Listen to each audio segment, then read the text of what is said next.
Bismillahirrahmanirrahim. Hello friends, Assalamualaikum. Welcome back to Junior's Language Club at English at Arifa Means. I'm Sadika from Chattigram. So friends, আমরা অনেক শব্দ ব্যবহার করি কিন্তু আমরা কনফিউজ হয়ে যাই প্লুরাল কোনটা আর সিঙ্গুলার কোনটা। চলো শিখে নিই।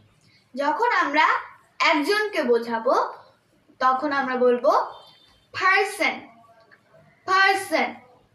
যখন দুই অথবা তিনজনকে বোঝাবো তখন বলবো পিপল পিপল। যখন মনে করো 4, 5, 6 জনই ধরো তখন বলবো পিপলস পিপলস। অর্থাৎ ধরো 3 থেকে বা 4 থেকে বেশি পিপলস। ওয়ান ফিশ,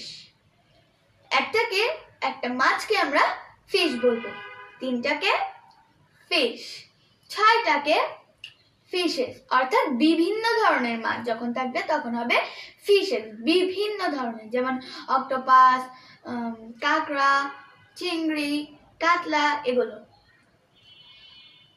তারপর একটা খাবার, মনে করো একটা পিস খাবারের, এটাকে কি বলবো?